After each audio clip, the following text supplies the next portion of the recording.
me turn the... Good evening. Had the speakers on. Wow, that was exciting.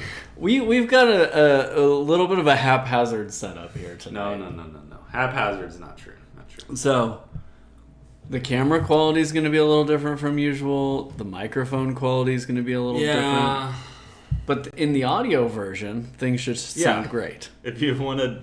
Stop now if you want to listen to better audio. Just wait for the podcast to go out, because better audio will be in the actual audio-only version. So audio-only listeners are getting the best right now. So for the benefit of your knowledge, shout out to Larry, who's a member for 29 months. He's been moving. Yes. And so it's a little chaotic around your place right now. And so a couple of the pieces of gear that typically would... Mainly the camera. The Which also does a lot of the audio side too. And, there's a lot of moving parts that did not move tonight. That's fine though. Because I've got an HD webcam. Yeah, it's a fun realization when that happened though. BC, where are we? What are we doing here? This is Homebrew Guys podcast. You usually do the intro. I know. I'm going to make you do it this time. So this is the podcast where every month we talk about the news and social media happenings in the homebrew world. Social media happenings. I like that. Yeah. That's good.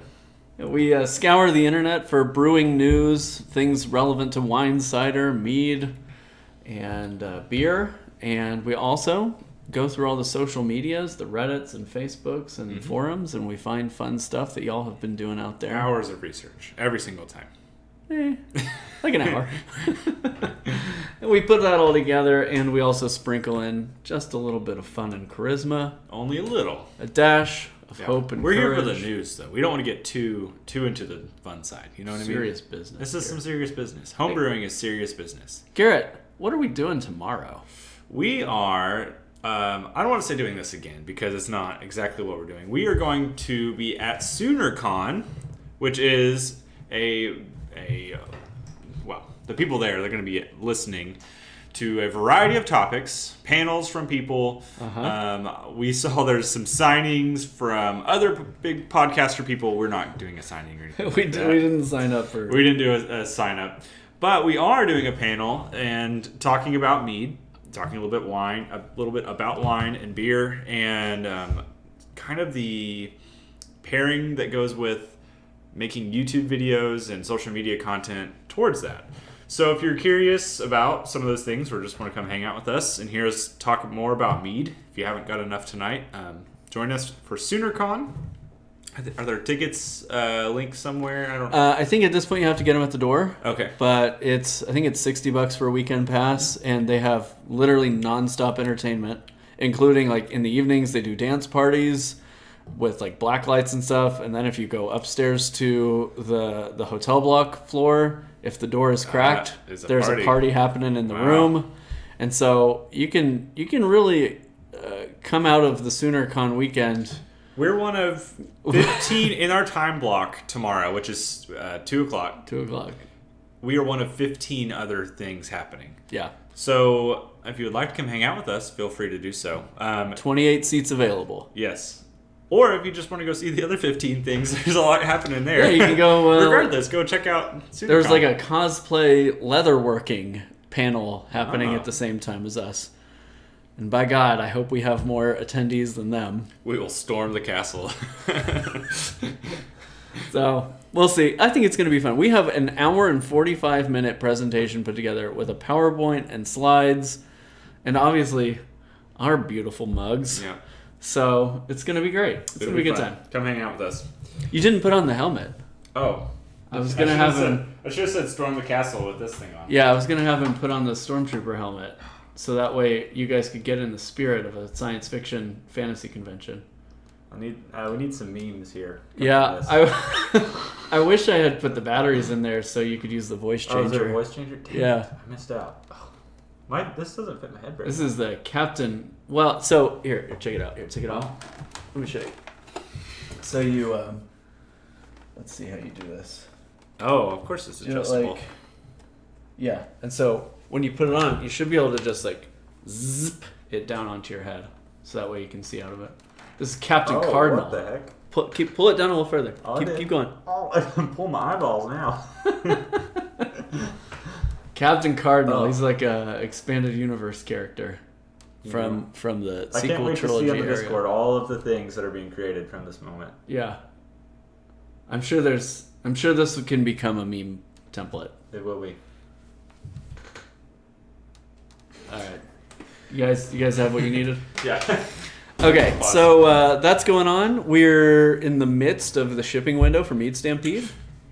Well, almost to the end. That's true. The end of the shipping window is tomorrow. I've brought one, which was technically 2 carloads because I drive a Prius, over here, which ended up being about 33% of Mead Stampede entries so far this year. It's been a week since I've been over there, so I'll go back tomorrow or the next 66 from this next load. So 4 carloads. I have a feeling it's going to be more than that. And, we expect to get to like 75-80%. Not everybody ships. Right. And so we'll see. But I'll go tomorrow, and then I'll go a week from now and pick up whatever else has trickled in. And so in that first batch, a lot of y'all, if you check your Mead Stampede accounts, you'll see that your stuff is marked as checked in. That is a good feeling. When you enter a competition and you see that, and you're like, okay, I know it made it. It got checked in. And I'll tell you, Garrett, of everything that I opened, there was not a single entry where I had to reject every bottle. There were some where the bottles were leaky enough that they had to go. Yeah. There were a couple that were definitely bought. Like I opened one box and Anna started cackling because it was the bottle was hissing inside the box. Oh my god! And so I put it directly into the trash bag. And that's crazy. Yeah, it sounded like there was a snake inside there. But as far as I can tell, every entry has at least 2, maybe 3 bottles. Some of them I left in their Ziplocs because there was a whole box of stuff. I say a whole box. I think it was 3 or 2 out of the 3 entries that were in that box. So 6 out of 9 bottles where they were in plastic bags like we recommend, right? Individually packaged in Ziploc bags, where all the Ziplocs had a couple tablespoons of mead in the bottom of them. So I just left them wrapped in those and just put them back in the box. So that'll be smelling good when we open it in 2 weeks. But interesting. Good times. So Mead Stampede shipping happening now. And competition is in about 2 weeks' time. So get excited for your stuff to be judged. And we have lots of judges coming in. We do. Excited for that too, to have some new faces in the judging panel as well. Old faces, of course, from last year. Some new old faces. Yeah.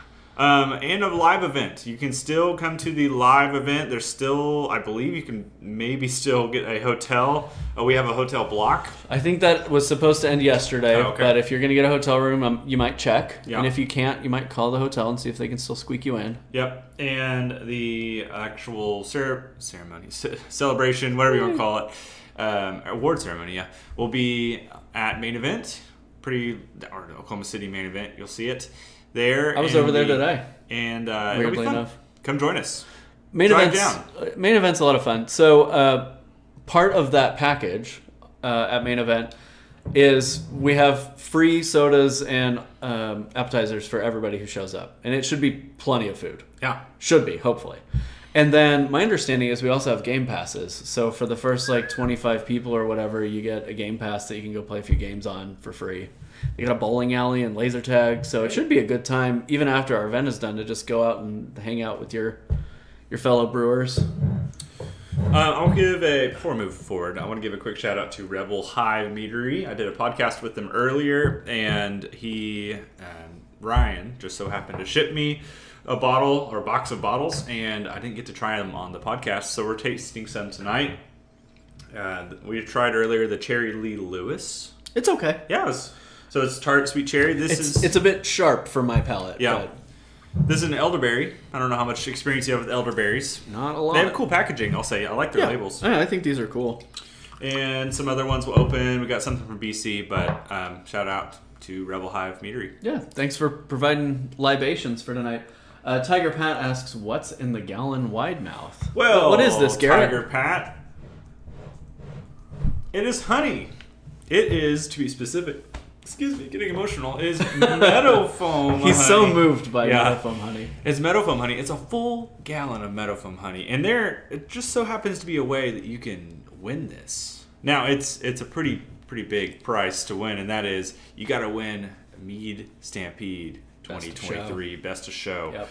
And alongside the gallon of honey that we'll be giving away, which is a nice gallon of honey. Meadow foam. You know how hard it is to get a hold of a gallon Full of meadow gallon, foam? yeah, a full gallon of it's tough.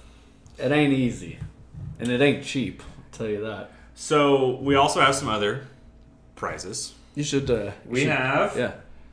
We're doing some brew tuber specific ones. So for BCs or doing the most, we all have one of these. But it's a awesome, it's gonna be hard to see with the glare, but belt buckle for you. For all of you who need a little culture in your life, this is a belt buckle. For each one of us, Faywood Mead has a specific one she'll be giving out as well, and I have one. So we will each choose our favorite. Just our favorite. Yeah, doesn't have to be necessarily the winner. Doesn't even have to be good. It could just be our favorite. It does come down to it might not even metal. It might just be like, this was really good, but people didn't quite put it up there, and there was one I've talked about a few times. There was one last year that was like a cucumber lime or something like that. I don't think it meddled, but damn it if it wasn't one of my favorites. It was just so unusual and interesting, and I really wanted to be able to give it something. Yep. So this year it could win a belt buckle. Belt buckles. We also have the coveted glass, which BC is going to pull up right there. Oh, yep. Coveted glass for Sorry, I was reading the chat. Best of Show. This is a literal one of a kind. Look at that beautiful Good luck thing. trying to make it. And then we have a wine shelf, which is made by our very own Conrad. Who's in the chat tonight? Who's in the chat tonight. Look at this thing. That thing will hold, what's math here, 7 wine bottles. And BC's clapping because he's so excited. I'm so excited. No, it's fruit fly and fly season. We'll talk in about that. Oklahoma. Don't worry. Okay, Don't we'll spoil. get there. So no spoilers. So we have that going on, and Mead Stampede's coming up. Get excited. Hype. Let's move on. Real quick, they wanted to know if the award ceremony was going to be streamed live. That is our plan. Yes, it will. It is always dependent on technology cooperating. It will. I am not giving up this year. So our plan, yes, is to live stream it. I got this, y'all. Don't worry. All right, so are we ready to go? I'm ready to go. We're jumping I right want to in. get in the brews. In the brews. This is news from around the brewing world. Not specifically internet stuff. This is stuff we find through the internet because that's how you find Oh, everything. you know what nowadays. we should do real quick? We should throw up the sponsor slide. Oh, we have sponsors. Yeah, so just a quick thank you to all the amazing folks who sponsored Mead Stampede. Yes, thank you. You guys rock. Without you, it would probably not be happening, to be honest. So, this is some news from around the brewing world. This one is near and dear to me. I've been working with a different company. Near and dear. Yeah, well, I guess convenient for me.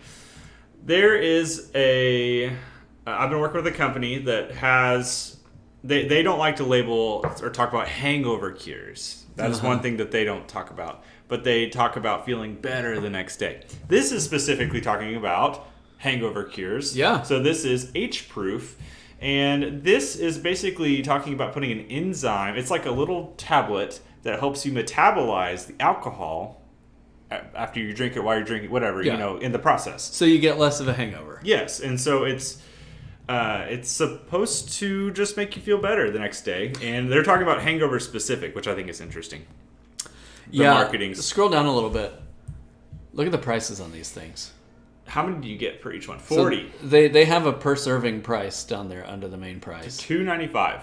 So, I will say though, if this works though, I'd pay $2.95. Hold on. Scroll down some more. Yeah, see this review right here. I wasn't sure. If I take a couple H-proof tablets. Oh. So it's not just one, it's 2. So that's interesting. Yeah. for Holly, it's $6 a night. Yeah. And so for me, $3 a night maybe, but $6 a night starts to become a little bit more difficult for me to justify. I'd rather just drink less. I was in Montreal this past week, and I had my first experience taking a liver enzyme pill. Oh yeah, Tony's real into those. Yeah, I took one, and it was gross tasting. First of all, it was But I don't know if it worked. I can't really tell. It was hard to say. But it was an interesting experience. Anyways, this is another product that will theoretically help you feel better the next day. So if you're looking for that, which, let's be honest, I think a lot of us are or have in the past, you've woken up and been like, well, man, I'm taking a week off. Yeah, right. I had never heard of this one, and it got served to me as an Instagram ad. Pretty sure it was Instagram. And so I was like, oh, let me take a look at that. H-Proof, if you are listening and you want to sponsor a video, we can go head-to-head against your competitor. So come on, let's go. Come on. All right, moving on to the highest quality beer in the land. BC, tell us about. Yeah, so we're not going to get too steeped into the politics of this because I know everybody's a little fragile politically right now. Everybody's a little on edge in this nation, this great nation of ours. But Miller, not the person. Yeah, the brewing company did an interesting thing. They're and this was a few months ago. Yeah. And it like came back around after the whole Bud Light thing. They started buying up old chauvinistic marketing materials with like, you know, women in bikinis and all that stuff. Like the beer industry used to really hype up in the 70s, 80s, and 90s. And they're turning it into compost to kind of try and right the wrongs of yesteryear. And they're saying they're taking bad shit and turning it into good shit. It's like their marketing thing. Of course, people are all up in arms about it because they consider that Miller because Miller, what they're doing is they're promoting the fact that women used to be pretty involved in brewing. Yeah. Like a lot of times in the home, women were the ones doing the brewing. And so Miller's kind of trying to make that point that like women have a space in this space. And of course, you know, crybabies are getting all twisted about it because you can't. Because we can't just like let people do the things that they're gonna do. And so I think it's really interesting. I can show you a little clip from the ad here. It basically they talk like, you know, they kind of talk about women in brewing, and then they talk about the problem with, you know, all the chauvinistic stuff from yesteryear and how they're turning it into compost now. And I think it's an interesting way of drawing attention to an issue, but it is an interesting move for sure. No good deed goes unpunished in the age of the internet. I thought it was kind of fun. Yeah. Anna really pushed me that she wanted this to be on the podcast. Oh, so. Anna's gonna, for sure. We gotta put it on. Well, so speaking of outrage and frustrations, I also think this next one is for you because you live a little more in this side of the internet than I do. Oh yeah. So have you been following what's been going on with Reddit? Roughly, but explain. So Reddit has what's called an API that's publicly available, so people can build apps and bots that can kind of hook in to Reddit and add functionality or create a different app for a different kind of user experience on Reddit, things like that. Well, recently they announced that they're going to hike the price way up on people who are using Reddit's API, and that's going to lead to a lot of developers not being able to sustain their product, right? Because a lot of people are doing this out of their own goodwill. Yeah. And so there's been mass protests on Reddit, subreddit shutting down, going dark for a couple days to try and draw attention to it. Mods basically letting porn and profanity run rampant to try and to protest it. And anyway, the Reddit is definitely experiencing a slow death. And I think it's just like the end of an era. Yeah. You know, nothing lasts forever. And the brilliant folks over at r/Mead have decided, I think, it was Chef that announced this, they're going to move the Mead wiki, which is an invaluable resource on the internet. For folks who learn by reading, the Reddit Mead wiki is a brilliant place to go. Better than any book that's on the market right now. They're moving it off-site, so that way, in the event that r/Mead shuts down or Reddit goes down, this information lives on in a space that is more internet neutral. Yeah, yeah. And so I think that's a great move. I applaud that. And now it's a little bookmarklet. It is meadmaking.wiki. So just bookmark that, and everything will be up there. Lots of great information there. Yeah. No, it's wild. You know, I agree. I think that I knew that Reddit was eventually going to make its way out, but I did not think it would be this soon. So I wonder if there'll be a bounce back. If they'll try and fix their mistake. I don't know. It'll be interesting. You know, I used to use Dig back in the day, digg.com, which was, at the time, was a competitor to Reddit. But I think Dig was out there in the space first. And Dig was great. It was kind of just like Reddit. It was a news aggregator, user-submitted stuff. And they switched to a platform in version 4 where they prioritized sponsored content. Oh, yeah. And so user-generated content was hard to come by, but like the ad for the latest Microsoft Surface device wouldn't stop coming up on the homepage. And so people left. They said, this doesn't work for us anymore. Right. And most of them moved over to Reddit. Yeah. And now here, a decade later, the same thing's happening to Reddit. It's interesting. Be curious to see in 6 months from now. You know, it'll be fun to see see how it shakes out. All right, BC, this next story hits me a little close to home, especially because I'm settling in my new brew room, trying to get things going, and I'm thinking about what do I want to brew first. Mm-hmm. And in my mind, we're brewing for another event that we're going to go pour at the end of September. That's I got to brew for that. It's similar to the Hoppy Camper, which was something that happened here in Oklahoma City, where basically homebrewers pour stuff, and it's a lot of fun. We're going to go pour things. This guy won. It was pretty wild. I want to make a blueberry mead. I really want to just do it. I think I've got the blueberry process down. It tastes pretty good. Like, I want to go for it.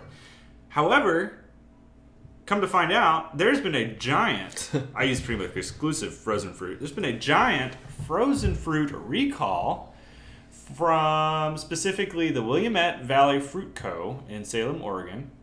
And they're recalling a bunch of select fruits containing strawberries.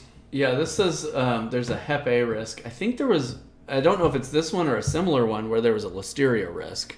Regardless of the risk, that's not... You don't want either of those things. No, either of those. But you look at the list of stores and places, including Oklahoma, and I'm bummed because I was excited to go buy some blueberries and buy some... and I understand that this is mainly some strawberries and stuff like that.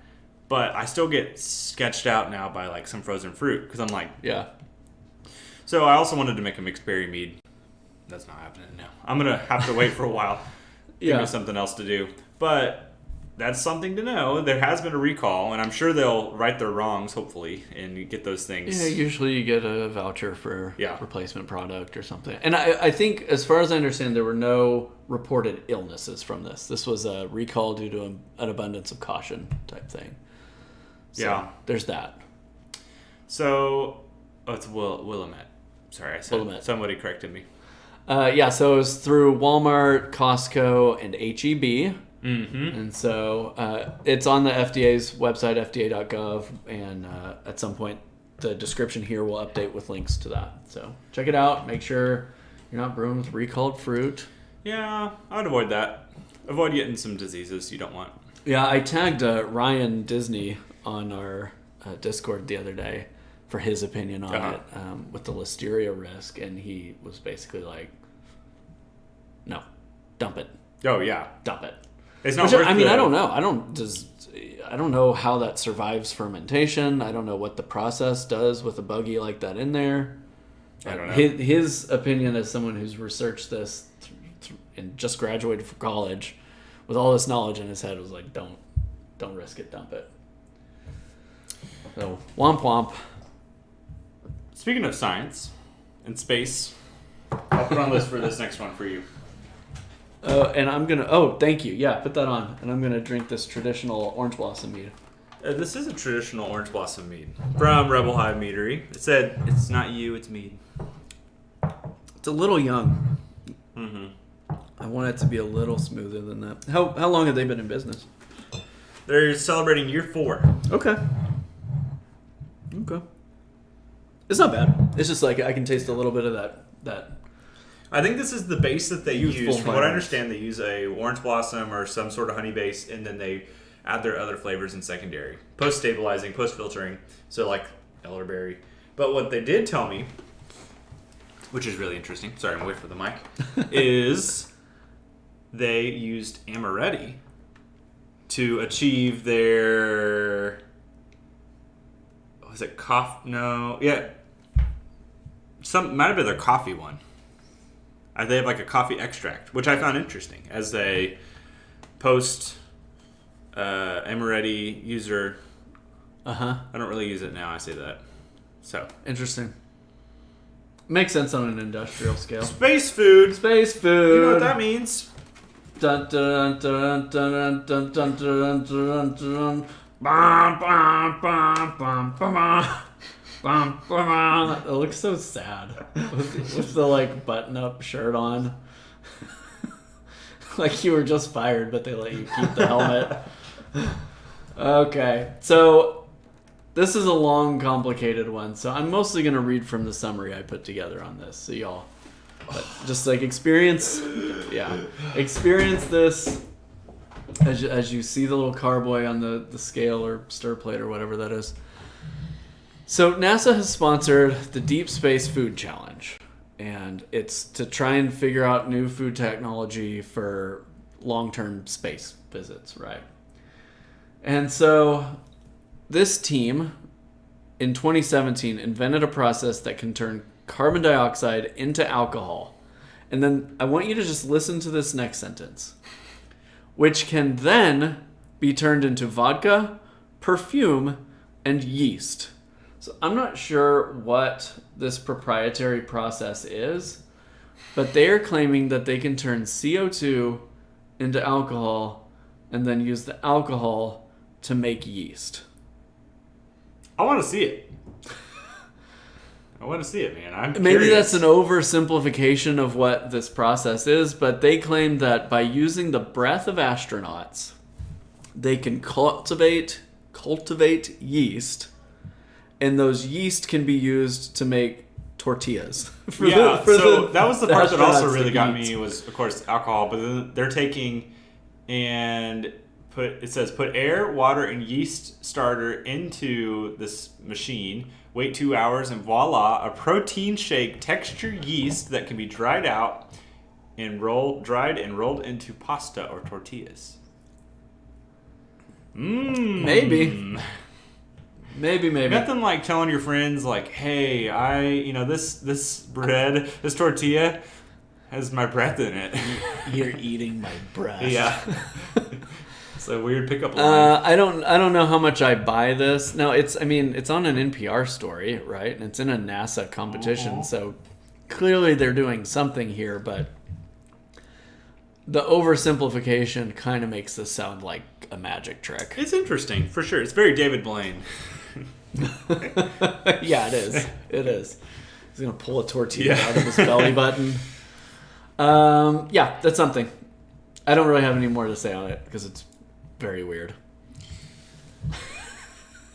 Yeah. All right, BC, while you talk a little bit about what you're brewing in our world, I'm going to open up this thing you've brewed.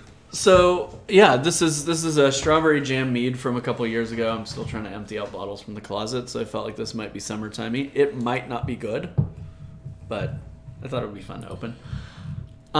So this week I started 2 traditional meads with carrot blossom honey, using 2 different Belgian Saison yeasts, and I am brewing them outside in direct sunlight in the heat in 100-degree Oklahoma weather.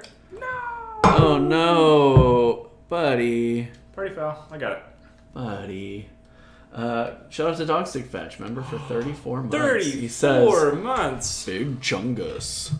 So yeah, I've got those 2 going. They should come out at about 10.5%, and I'm trying to drive up those phenolics, the cloves, and the spice flavor to complement that carrot blossom honey. I've got a video coming out tomorrow. I've already seen this video. It's pretty good. Garrett has seen it already. It is about... You called me out, yo. It's about deceptive techniques. Well, I got the thumbnail up here somewhere. Deceptive techniques that brew tubers use to make our stuff look better. I enjoyed it because you did break down a lot of like there's a lot of shots that you see, and then you're like, oh, like that's kind of cool. But like to see the side shot was fun too. Oh yeah, Like when you like hear the actual one, and then like the side, what actually POV kind of situation. Yeah, I set up 2 cameras so you can watch me while I'm filming something like I would film it for the channel. What'd you use for your other camera? I've got an iPod Touch in there that's 1080p. Excuse me? Yeah, an iPod Touch. It's what I use when I do an overhead camera. I put it I'm impressed with the quality of it. It's 1080p. My man. iPod Touch was like 440p or whatever it is. Oh, it's 1080p, and it's what I use when I do overhead shots typically. So it's kind of a single-use camera, but for something like that, it allowed me to shoot a third-person perspective. And yeah, it was fun. It's 12 different things that we sometimes do. Mm-hmm. There are a few really egregious ones in there. Yeah. That you guys will just get to see. Yeah. And I'm not calling out anyone specifically. I like that you also mentioned that you're like, yes, I've done this before. Yeah. Like, you weren't just like, this has happened, you know. I've done a few of them. Yeah. I feel like there's nothing wrong with cheating to get the shot that you want, as long as you're not giving inaccurate perception or information to the viewer. Right. If I am doing something to make the drink in this glass look to you how it looks to me here, I think that's fine. There are a couple of things in the video that I do think might be crossing the line. Oh, yeah, for sure. You'll see them, too. I feel like most people will understand that, oh, this is, like, deceptive. Anyways. Shout out to Kyle and Renee and people. Conrad, all for flexing their memberships. You guys are awesome. Ring the bell, y'all. Ring the bell. Oh, look at that. Shout out to Kyle for the $4.99 super chat. Hey. Slayer! What do you got going on in your world? Nothing. Literally, well, I mean, I've tried to do my best to bottle everything that I could before I moved. Mm-hmm. I only have 3 things that I moved over. These are my patrons. Thank you. And my YouTube members. Thank you to those people. These are BC's patrons and YouTube members. Just trying to make sure we get that in there. So I tried to bottle everything. For character. I do need to watch it. Let me see. You keep talking. In the process of moving, I have one video that I need to get BC over with. I moved one gallon carboy. Everything else is gone. I have a couple other test things that I'm doing. But I have a lot of bottles. I've actually been, and this is going to sound, actually BC's probably done this. I've been dumping a lot of bottles and things and going through my stock and going, well, this is older. Thank you. Off to DVD. All right, I'm in. It's Angels in the Outfield on DVD. I've been dumping a lot of stuff, and I haven't felt bad. You ever done that where you find something and you're like, this just isn't it? We got a fly friend that's gonna invade the channel for a while. Yeah, I don't feel bad when I dump something. I found a box of that braggot that we made on a Boots and Dudes. There's like 12 bottles in it. Yeah. And the only people I've given it to that really loved it have moved to the East Coast. Yeah. And so I'm like, I ain't shipping this up there. Went right down the bathtub drain. It's been nice to clear up some stock because I've been having to put bottles places now. And luckily I have like a little closet I can use. And I've been organizing my closet, and I'm excited for that. But it's like some of these things are not worth keeping. And so I just have been dumping bottles and organizing things. My new brew room is going to be really fun. I think I posted a little bit of some teaser stuff in my Discord. You can go find it somewhere of the room before I've really done much. But it does have a big tub sink. Mm-hmm. You installed that sink. My brother and I installed this sink in there, and so I have a big tub sink, and I'm gonna have a new backdrop. It's gonna be cool. You'll see it. I'm hyped. It looks like a really nice space. It's going to be really nice. I'm excited for that. What would you say? It's probably 2-3 times the size of my studio? It's about long, right? 25 feet long and about 11 feet wide. Yeah, so about Yeah. almost 3 times the size of my studio. Yeah. And I got a little closet at the end. Very envious of that amount of space. I'm going to put... It has a closet at the end with a window, and I'm going to put like an AC, like a floor AC that has the window out, and make it like kind of like a wine storage or a mead storage place where I'm going to try and keep it at like, 64, Okay, right 60, on. something like that. Keep it low so that things are nice. So Got anything else to open over there? Yeah. I got something of yours right here. Tell us about it. This was on the channel a while back. I still have a handful of bottles. It's a strawberry jam mead. It was based on a subscriber's recipe, but I made some tweaks to it. As I recall, the last time I opened this, I determined that it could be much sweeter than it is. So I remember tasting this a while back. it may be a bit dry. Look at all that pectin in there.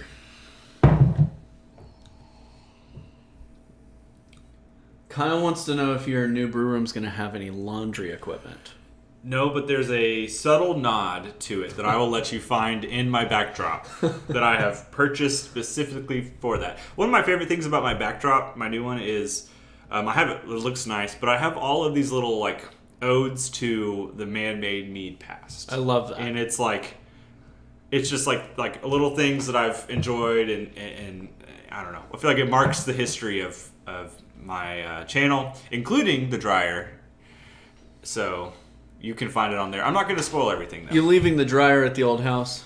It's not coming with you? Well, I'm not going to leak my address, but that guy, the heating element went out recently. Okay. And Well, I thought you were long aging some meat in there. oh yeah. What happens when the heating element goes out? Does that impact the quality of your meat? It just keeps tumbling. And gravity keeps doing its work. It's a perpetual motion mead aging apparatus. Oh, this has the plasticky. There's a little bit of Seed. phenols in there, yeah. Yeah. Okay. Tumblemead. What up, Dominic? Thank you for commenting, and you'll get to hear me say what up whenever you come back and watch this later. All right, you wanna jump into this month in brewing? This month in brewing. This is from the top 5 posts from around the brewing web. This is again from Reddit, RIP Reddit. Yeah, most of this came from Reddit this time around. There's a couple of Facebook groups in here. Little things, but first one, I feel like I've started to label myself as the crazy mead maker, and I'll take it because I kind of am. But this is a Reddit poster who created a Brussels sprout mead. He said Brussels sprout mead update 12.6%. So somewhere in here, he put the recipe. He said, if you can read my handwriting, somebody tried to decipher it. Might be like a second picture on there, yeah. So I can't really read his handwriting. It looks like 2.5 kilograms of Brussels sprouts, 2.8 kilograms of honey, raisins. Naturally. I can't tell what that word is. I'm going to read off of the... It says tea bag times 2. Oh, okay. I got you. Are you sure? I was a pharmacist in a former life. Tea bag times 2. What's that one right there? Bones? I mean, it's 2 times something, but yeah, I can't read it. Anyways, I can't really read all of the recipe here, but regardless, he made a Brussels sprout mead, which, I like to think that I'm a crazy mead maker, but also something about Brussels sprouts doesn't really appeal to me. I like them as a food. I like them roasted. It says tastes like sprouts in honey, but certainly not the worst I have made. I did this kind of stuff back when I first started over a decade ago. Yeah. And I learned pretty quickly that there's a reason a lot of things aren't There's a reason there's not a commercial Brussels sprouts mead on the market right now. And no amount of tinkering was ever going to make it good. And so I just started focusing on the things that most often taste good. My weird mead experiences now are in like candies. Like I've been messing around with those a lot, and those are just kind of fun. You know, it's very silly but fun. So Well, I thought that was an interesting one. It is interesting. I will commend folks for going outside the box and taking a risk and trying something out. I mean, somebody's got to do it, you know. And hey, this one wasn't from r/prison hooch, like a lot of the stuff we feature on this segment. It's true. It's true. All right, what is mugolio? So, mugolio. So it's a syrup made with immature pine cones. So like before they like turn Yep. brown and seedy, they're these little green nuggets, right? And there's a couple of different users that are going to be featured here. So shout out to the two different people. Yeah. This was on r/fermentation. So basically you take these things and you cover them in sugar or honey or molasses, whatever. You allow it to kind of macerate and turn into this rich syrup. Uh-huh. And then you can like put that on a bagel or in your tea or whatever. Apparently this stuff molds really fast. So you got to be like really on it, making it and pasteurizing it when you can it and all that stuff. Interesting. I definitely want to try this stuff. And this stuff is expensive to buy online. Really? Like that little thing like that, Yeah. you're talking $35 and you're importing it from, like Ukraine. Wow. There are not a lot of folks making it here in the States, and if they are, they're keeping it for themselves. So if you've got Mugolio, or if you've got a hookup on that, hit me up. I'd love to get some. The thing is, like, I'm usually pretty okay with spending 30, 40, 50 bucks for something for the channel. Yep. But when it's like that much, and you don't even know if you're gonna like it. Yeah.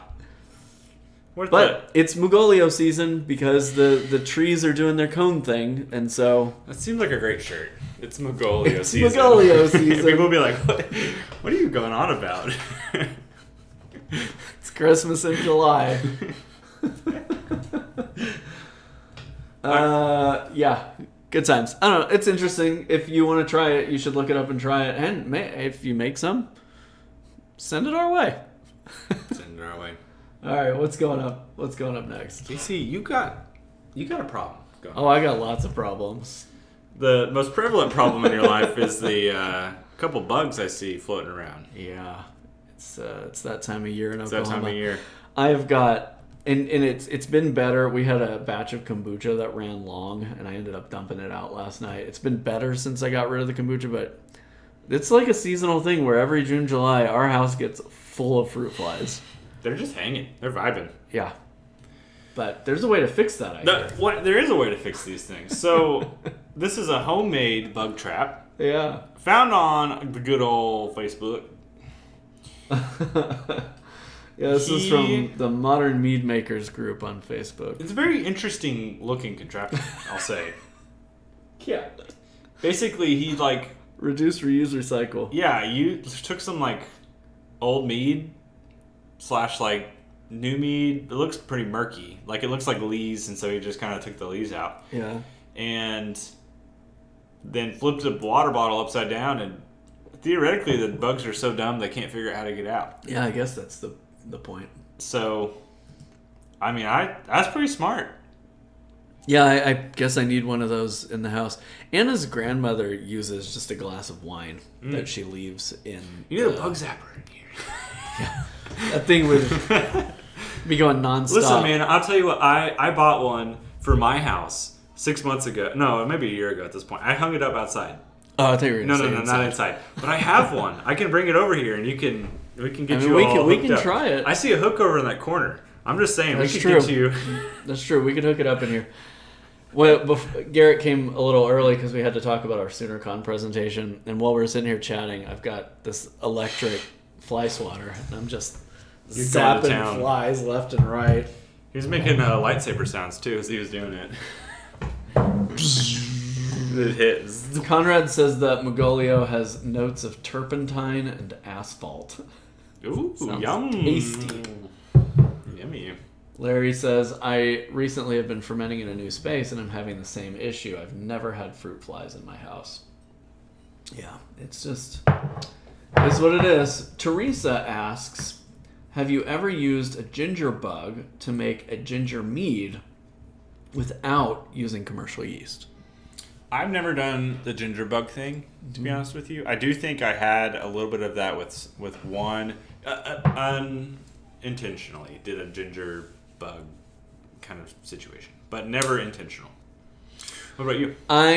No, I have not. I have not ever really had good success with ginger bugs. We did, 2 years ago, we did Dry January on the channel, and we did a couple of... 2 years ago? It was January 2022. Holy cow. So a year and a half ago. We did a couple of things with ginger bugs during that time, and we had kind of mixed success with fermentation and with carbonation. So it's not really for me. Yeah. If you do it, Teresa, I'd be interested to hear your experience and if you have success, tips and tricks on how to make it work. I think the thing for me more than anything is the dependability. Can you get it up to 5-6%? Could you get it up to 14% using just what's on the ginger? I don't know. That is interesting. If you wanted to keep it low, theoretically it would not go as far. I don't know. I don't know either. Okay, so next up, this comes from the Mead Recipes, Techniques, and Tips group, talking about THC Infused Mead. Woo! So the poster here was asking if you could use this THC tincture that is made with an oil to dose a batch of mead.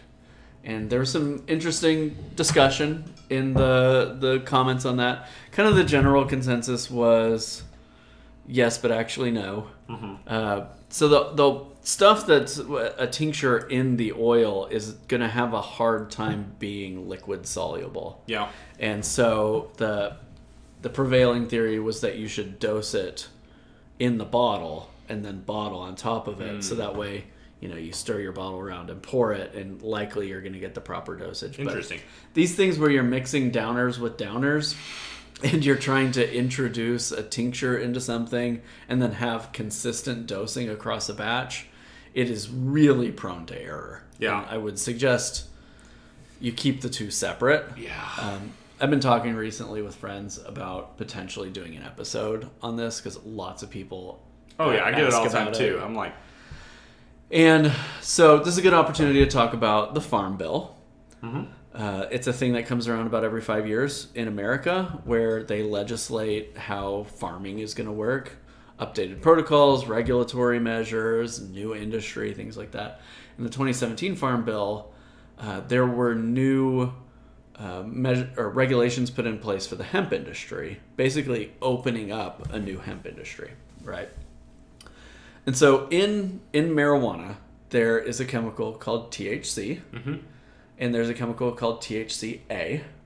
And when THCA breaks down through they call it decarbing, which can happen due to natural processes, but generally happens due to heat. THCA loses its A and becomes THC, right? And so what they didn't account for in the 2017 Farm Bill was that you could grow hemp, which is now currently regulated to 0.3% THC content. You could grow hemp that hits that THC content, which is a minuscule amount, but has 30% THCA.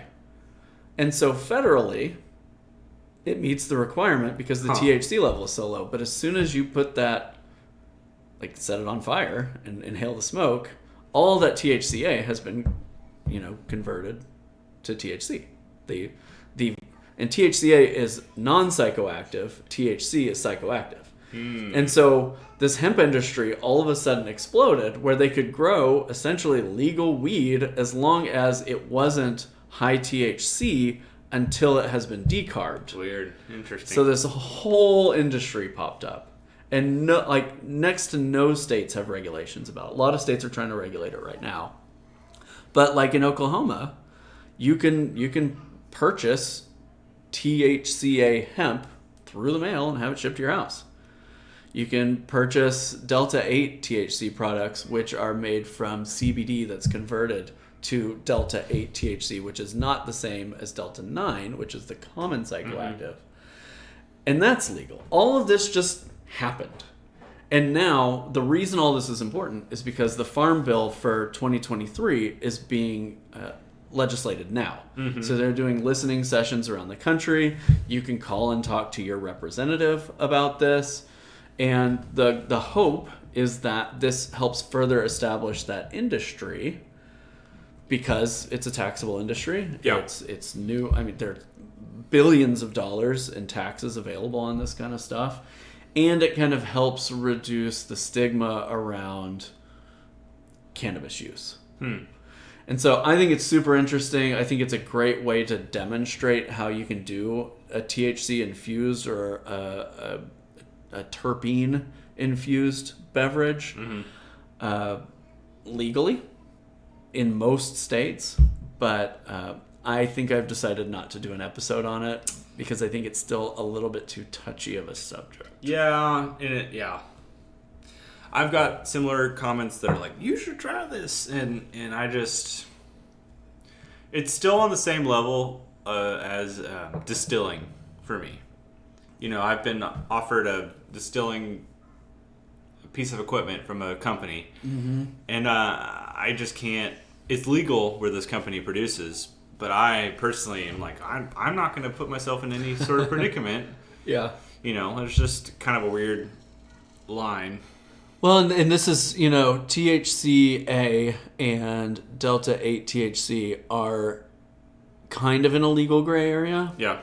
But where it becomes black and white for a lot of legal purposes, like employment drug testing or getting pulled over for a DUI, DWI, is Delta 8 shows up in a drug test just like Delta 9. THCA is converted to THC when you smoke it, so it shows up just like marijuana.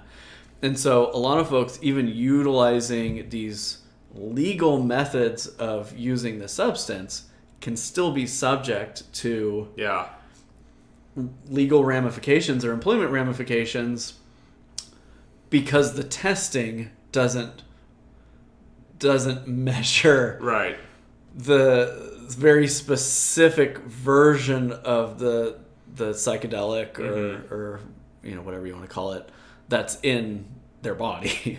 And so it's one of those things like if you work on a construction site, you probably shouldn't be buying high THCA hemp or Delta 8 products because it's going to show up in your piss test just like like anything else. And so it's the type of thing where like science on that part hasn't caught up either. And you know, the 2017 Farm Bill, basically what happened is Mitch McConnell didn't understand any of this. Donald Trump didn't read it. And so it all just went into law because no president reads the Farm Bill. Oh, yeah. They trust that the farmers and the legislators have figured it out. The president, it literally rubber stamps the Farm Bill. And so nobody knew what was in this. Nobody knew what was going to happen. And then now, 5 years later, a whole industry has built up around it. But laws and regulations and testing haven't caught up. So it's interesting. That is interesting. But to answer the question here, I would say just don't do it. Keep them separate. Just, yeah. All right, last one. So, this is like my nightmare. As I was moving stuff, I was like terrified of this happening with a full carboy. And not even in the situation that this person was in. This person was pasteurizing in looks like a 3 or 5. I think this was a 1 gallon. No. Oh, it looks. Oh, okay. There's an airlock next to it. Yeah. So he was in I get 1 gallon pasteurizing, and the bottom of this broke out. Yep. Of course, all the mead that he had in there. I have had this happen before. I personally do not. Pasteurizing scares me for lots of reasons. One, this is a new fear, especially seeing it in action. Like Carboys can still break. 1 gallon carboy is strong, but it can still break. You see this happen with like 3s and 5s and stuff like that, and 6 gallons quite a bit. But you have to. I wonder if you just like dumped it in hot water, or like I don't know what happened here exactly. So my understanding from the person's debrief on this was that they had the temperature up too high.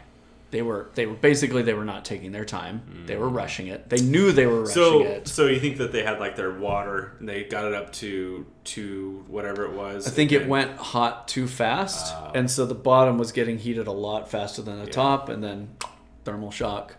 I've had this happen to me. I was a similar kind of thing. I thought I was being pretty cautious at the time. I had towels in the bottom. I was slowly heating it up, and then I started to smell mead. Oh no! And I looked over the edge of it, and the water had started to get kind of murky. Oh no! And I lifted it up, and everything stayed in the pot. And I swore that I would never pasteurize anything ever again. I think pasteurizing is fine if you can do it safely, but it seems like it has a lot of problems, especially when it comes to like a lot of people who read to pasteurize will do it in corked bottles. And if you've ever pasteurized with a corked bottle, you know that normally that means pressure is building and that cork is going to fly out. So not a big thing. You can, of course, do the tinfoil cap. I've done that before successfully and had good success with that. I know that there's also a point where alcohol, ethanol does evaporate. But I think it's like was it 165 or... It's like 180 or something. I don't remember. Someone can correct me here. Yeah. There's a point where that does start to boil off, but I don't think you'll get to the point where you're going to boil off a majority of your alcohol unless you were just leaving it for an eternity. Yeah, when I run the still, it's I think it starts coming out around 190. Yeah. Yeah. So it is safe to do if you are doing it well. I would not do it in a carboy. I would not do it in a smaller carboy even. Just kind of like just do it in your bottles, but try not to just be careful. I mean, that's it. Just be careful. My position is don't pasteurize. I feel like I see it, and maybe it's selection bias, but I feel like I see more often than not explodey and cracky things for pasteurizing than I see people saying, "Hey, look at my pasteurization successes." Yeah. It just so I'm like. Well, and it all goes back to the natural thing, and people who've made mead and talk about, well, the Vikings didn't use these things, and yada yada. And that's its own argument in itself. But I would say just be careful. Whatever you do, be careful, especially when it comes to heat. Even heat and honey can sometimes be dangerous if you're just going too hard with bochetting your honey. Like heat and mead often are like just sketchy. Yeah. My opinion is don't do it. Realistically, and I'm not saying like my opinion is you must use stabilizers. Right. But I think my opinion currently is if you're not going to use stabilizers, use erythritol. Mm-hmm. If you're not going to use erythritol, drive it up past its Del limit so that it naturally stabilizes. Yeah. But I am just like, maybe it's my exposure to the internet brewing world for the last 4 or 5 years, but I continue to be more firmly planted in my belief that pasteurizing is unsafe and unpredictable. Yeah. And so I'm against it. I had a guy who he posted a comment or something. He was like, so how long should I wait to drink my mead? And this was before I posted my video today. And I said, well, I would say like 2 to 3 weeks. He was like, hey, can I drink it after that? I said, no, you want to kind of wait till like the yeast settle because it's like not great for your gut. Like you might wait a little while longer, rack off of it, stuff like that. He's like, but I want to do it like the Vikings did, man. I'm like, I understand the sentiment, but also the Vikings were drinking mostly drinking mead in truth because it was better than the water that they were drinking. I think that was like, it was something they enjoyed, but also like the truth is there was a point where water was not always safe to drink. You know, I want to meet the like Revolutionary War enthusiast that has the same energy as the Viking era enthusiast. Oh, yeah. It's like, why would I go to the doctor? Why? I'm just gonna do bloodletting. Yeah, actually. Where are them leeches? I want to do it like George Washington did. You don't see that. You don't see that very often, do you? It's weird how that works. But man, the Viking stuff is really just fetishized in such a weird way that it is both impractical and in a lot of circumstances doesn't live up to what was actually happening in the Viking area. It's like people's ideas. Yeah, like is there a book that is really saying that, you know what I mean? Like, anyways, my point is that the Viking side is interesting, but I would not say that you have to create your life around that. There is a reason modern medicine has gotten to where it is. There's a reason modern practices in general for everything that we do have gotten to where we are now. Yep. So, and obviously that's a whole rabbit hole. I just think it's really hella cheesy too. Like to get obsessed with Viking culture and be like, I want to do things like the Vikings. Like it's like when you're 12 and you went and watched the Batman movie and you come home and you think you need to throw like ninja stars at the wall. Like, really? Really? All right, BC.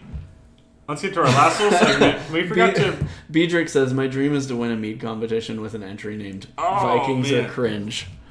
I love that. Maybe we can name that our secret thing we're doing on the side. Maybe we can. I'm so excited about that project. Shout out to my supporters on Patreon and YouTube. You guys are making waves. I really appreciate you for helping waves. Support the work that we're doing on the Doing the Most channel. I know video frequency has been a little less frequent than you still past got a years. good crew, man. Yeah, I got a good crew here. I'm really happy with the response to supporting the channel. If you want to support the channel, you can click join under this video right now. For a few bucks a month, you can help make the magic happen here. And I was telling folks on the Discord the other day, I know that video production has slowed down a little bit, but my goal is to focus on bigger and better projects. So less videos, but better videos when they come out. But also this allows me to do things like sponsor competitions, pay for a website like meadcomps.com where we're tracking all the mead comps in the world and cool stuff like that. So I appreciate folks supporting what I'm doing with Doing the Most, and I hope that you know that I'm reinvesting as much of it as I can, as wisely as I can, back into the brewing community. These are your folks. These are my people. I need to update this to you, send it again. It might have been changed a little bit, but if I've missed your name, I'm sorry. It's not intentional. I forgot to send BC the new updated list. These are the same people. The project you are supporting, I can give you directly, is the Ultimate Mead Maker of 2023. A competition that I am hosting. It has been a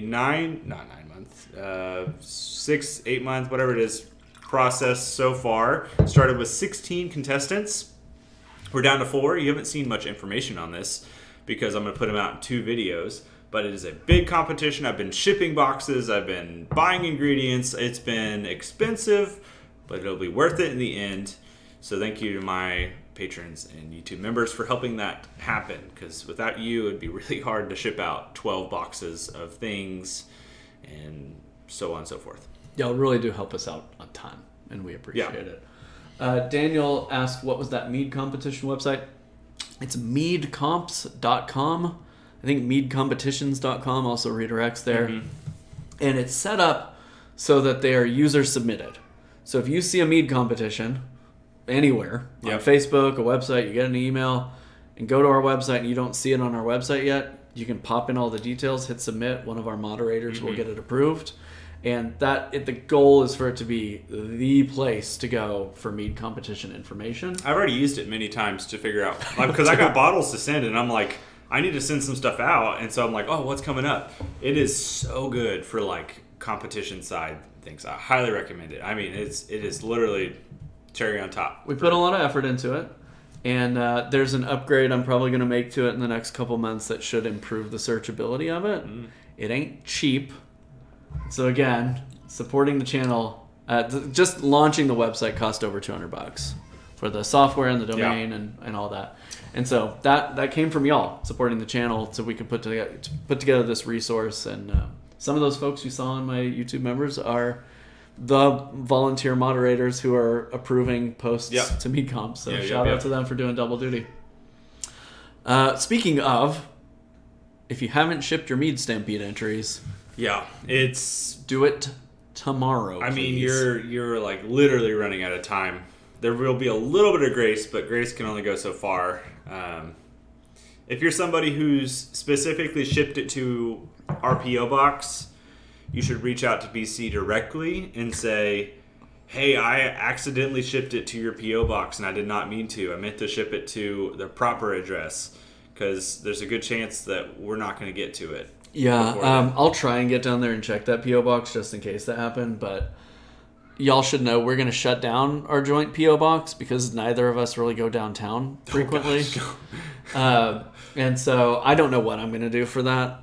Probably set up something different, but we've also not had a great time dealing with USPS, and so I think we're kind of done with PO boxes, and we'll move to some other system. Yeah, there's got to be a better way. But the post office has been pretty frustrating to deal with the last 6 months or so. I haven't even been down there. Daniel asks, is that website only for mead or mead and beer? It tracks any competitions that you want to submit where mead is a part of the competition. Yes. So it might be mead and cider, mead and wine, mead and beer. As long as mead is a category that they accept, you can submit that to the website. And we appreciate all the user submissions there. We didn't ever talk about Q&A, but we're actually 10 minutes over time. So yeah, we ran out of time, but womp womp. That's all right. Do you have any final closing thoughts? Predictions? Brewing predictions for the future? Somebody reminded me the other day that I predicted that orange juice was going to be the big thing this summer. Has it been so far? I haven't seen that just yet. I can, not a prediction, but a promise. Next episode of this podcast will be live in the new Man-Made Mead studio with the coolest backdrop that I think I have so far. I'm going to make BC live react to this. Oh, man, I'm so excited. He hasn't seen this. Wait, have I seen the backdrop? I don't know. This is what I currently have so far. No, you haven't sent me this. Holy smokes. That thing's out of the way. There's going to be, it's filled out. But I got this. That had to be incredibly expensive. It has a little penny. It looks... smokes. It's going to look sick. It is going to look legit. So, get excited. That's cool, dude. Yeah, I'm excited for it. So, you'll see it next episode. That's pretty cool. You won't see it on the Man-Made Mead channel for a little bit because my content's kind of pre-recorded. So, that's fair. You'll see it in about 2 months. But the next, if you want to see the true viewing of it, next month around this time, you'll see the new studio. Yeah, we'll be over at the new digs. I'm hype. Yeah, should be fun. Well, if any of you are in Oklahoma, Kansas, North Texas, Arkansas, Texas Panhandle, come see us tomorrow. Yeah. We'll be at SoonerCon 31 in Norman at 2 p.m. We're going to be doing a workshop on homebrewing and homebrewing content creation. Yeah. So come check us out there. Get yourself a day pass. Come hang out. You know, if a bunch of fans show up, we'll let you take us over to the hotel bar and buy us a couple beers. Oh, yeah. Let's go get a beer. I'm down. I'm down to chat. I love that. It'll be a good time. I'm looking forward to it. I hope people show up. There's so much on the agenda for a weekday. We did talk about the idea that there could be 2 people who show up. Those 2 people are going to have the best time of their life. So if you're those 2 people listening right now, we hope you have fun. Look forward to seeing you tomorrow. Yeah.